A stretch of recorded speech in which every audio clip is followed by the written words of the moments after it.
Well, here's my new little spot for recording videos I'm trying. I wanted to go into this concept of learning. Uh, and, I'll tell you where I learned about learning. It's a book by Eric Ries. He founded IMTU, and I'm not sure about that name, but anyway, he was a programmer and he programmed it to start, and then he realized he had to be more than a programmer, so he kept reinventing himself, and he got it up to like 50 million users, and then he retired with his $100 million that he made and wrote a book to help startups. And he started going around lecturing and helping people who were like in Silicon Valley and so on, who were trying to get things going. And he was saying that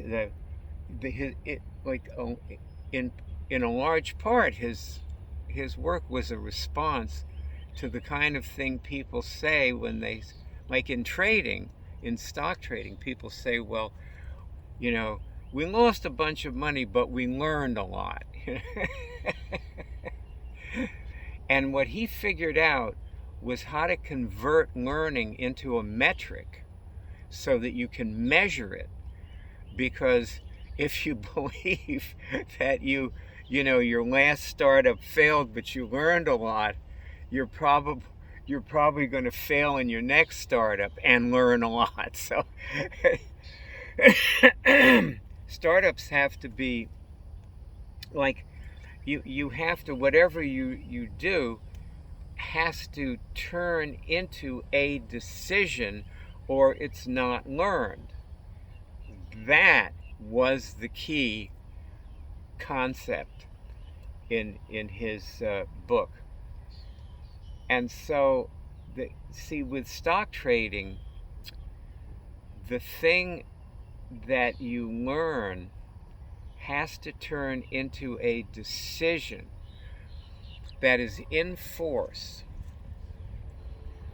and that it's a decision to follow a procedure or a rule or some other thing. Now, I have a set of rules, and I could be waving them at you right now, but they're in the camera that I'm videoing this with.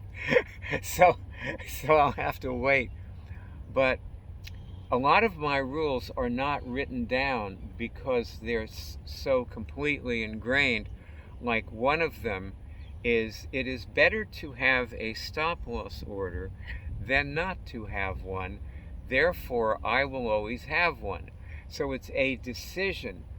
And like, see, if you know me a little bit, you know that I make decisions, and I carry them out and act on them and stick with them, and they turn into a whole long series of choices that go out into eternity. That my decisions that determine my choices.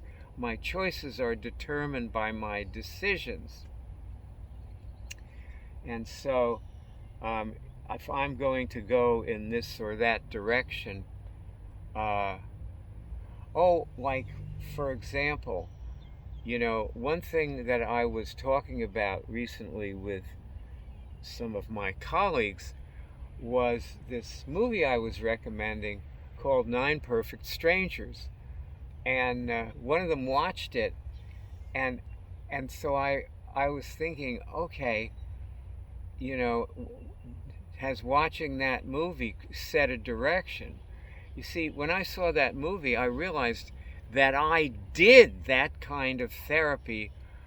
Like, I sort of constructed it for myself. I found a therapist who could do primal therapy, and then see, and I had given up drugs, but for that, I realized that like a what you might call a subclinical dose, like a tiny dose of LSD that wouldn't send me like flying off a roof or something, but just would, sort of like open my consciousness up a little bit.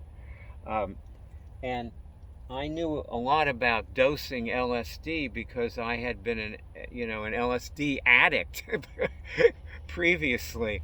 I stopped using LSD before Jerry Garcia started. That's how far back I go. And so this friend of mine obtained some LSD from me and told me what the dosage was, and I simply cut it down. And then in the morning when I was going to see my therapist, I took a small amount of it. And the reason it works, though, like, is the same reason it worked in 9 Perfect Strangers, that there has to be a goal or a set of goals that you're moving towards, and then your decision to do, let's say, that kind of therapy, because there are now clinics that do this kind of therapy, which Meher Baba, by the way, said there would be.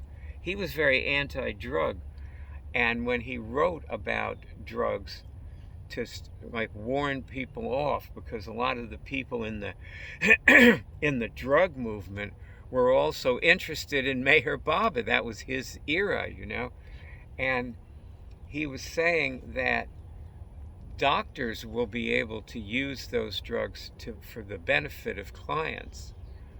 And that was what I discovered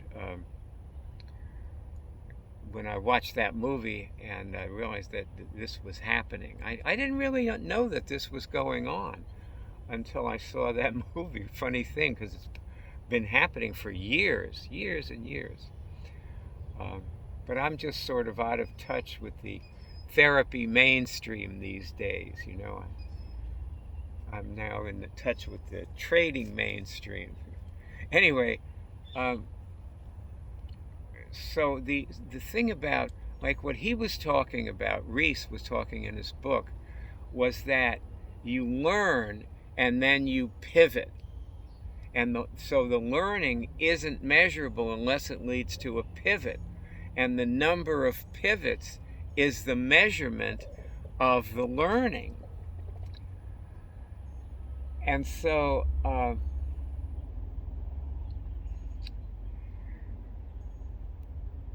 this is like the way I view my own development in making money and trading. I don't use money made as my metric. It's not my metric for knowing how well I'm doing. My metric is, have I made any positive changes from my experience today, which goes for days when I make money and days when I don't trade, and days when I lose money. It's really all the same, I don't have to trade to have a good day, because it might be a terrible day for trading where the market doesn't move very much, but I learn an awful lot. I trade options on expiration day, and if the market has not very much volatility, all the options do is just drop and drop and drop and drop and drop until finally they hit zero, and then they disappear. I don't trade in the money options, so I don't really watch those, but they don't disappear.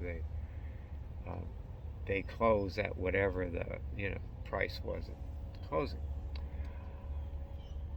They're pretty much, at that point, the premium is gone and they're just equal to the price of the stock. But I don't trade those. So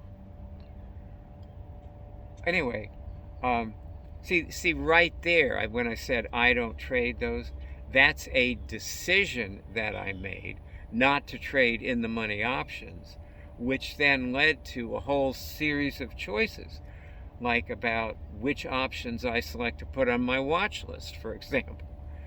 You know, um, so that is what learning is.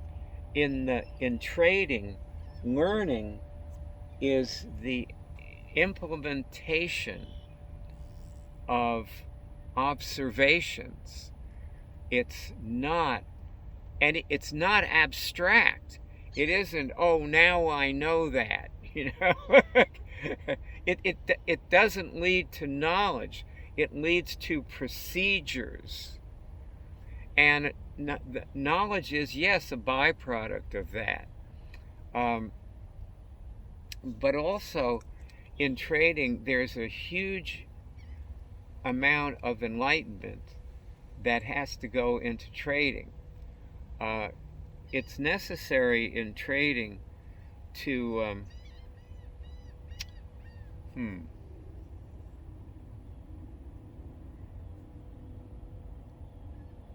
you see,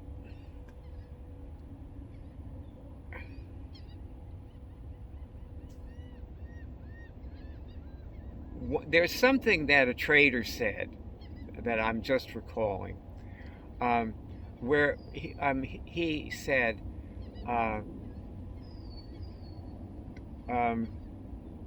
don't have any bias, like don't expect anything, like don't expect the market to go up, don't expect it to go, don't know anything about it at all. See, that's enlightenment. Enlightenment happens where you know less. Like a big enlightenment is where your knowledge disappears and you realize you don't know anything. I think that in the early days of physics, when they were first discovering, the principles of quantum mechanics, there was just a story that I heard about. I think it was Bohr and Heisenberg who used to sit up until all hours of the night talking. And then when I think it was Niels Bohr who left Heisenberg's apartments, and there was a park across the street. And so he went across the street and he would walk in this park and struggled trying to get a grip on what they were discovering, which was that there's no such thing as reality. That's the main principle of quantum mechanics. One of the things that they resolved, that there was, I think it was in 1920, I think they had this conference, and one of the things they resolved was that it really didn't matter if there was any such thing as what they were studying. It didn't have to exist for them to study it and create, theorems about it. So that made a big difference. It led to blowing up a lot of cities, and scaring a lot of people into thinking that more were going to get blown up. So it made a huge difference for history. Just that one little enlightenment.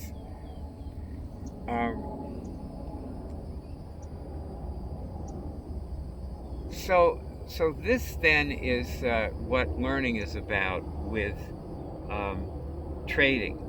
Learning, you can say that you have learned something measurable when it leads to a decision which governs ensuing choices that you make.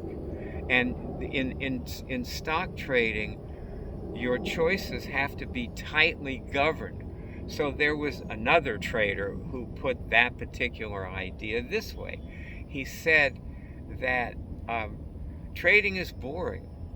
It's very boring because you may be completely open-minded and open to anything that happens, but when it comes to plunking your money on the line, your decision is governed by some set of rules that were abstracted from observations. So that's the trick of trading is simply to make the right observations and create the right rules out of them. Okay. And we all have to make our own, you know. That's part of the enlightenment of trading also. Okay, so that's it.